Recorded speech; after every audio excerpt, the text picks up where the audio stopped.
Jāņa Birnieša atmiņas stāsts izdevās izbēgt. Uz barikādēm braucu no Padomju saimniecības Ļaudoni kopā ar sāvaniešiem. Visi bijām pie Vecmilgrēva tilta. Tā kā nebija maiņas, nolēmām vēl palikt vienu nakti. Laiks bija augsts, vējš bija ass. Bieži sildījāmies pie ugunskuriem, smējāmies, pārrunājām dažādas atgadījumus no dzīves.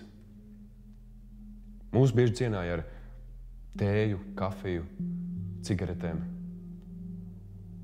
Vecmilgrēva tiltu bijām nosprostojuši, kustība notika tikai vienā virzienā, kur mēs arī paši sargājām.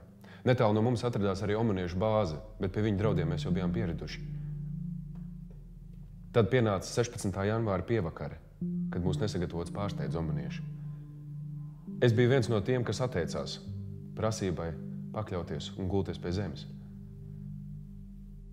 Kopā ar Māri Portnavu bēgām pāri vilciena sliedēm. Jā, tajā brīdī brauc garām tieši vilciens. Mēs paskarējām zem sliedēm un tās mūs arī sargāja. Bijām nokļuvuši Mangaļu kuģa remonta rūpnīcas teritorijā. Izgājām no tās uz šoseju un devāmies Rīgas virzienā. Atpakaļ mēs baidījāmies iet.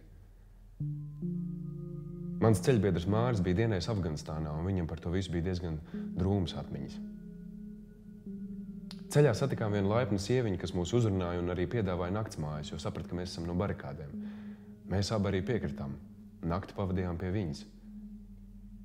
Otrā rītā ar vilcienu devāmies mājās. Naudas mums nebija, jo viss bija palicis autobusā.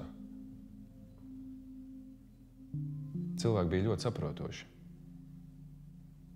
Barikāžu laiku savās atmiņās atceros kā skaistu vienotības laiku ar daudziem ugunskuriem Rīgā.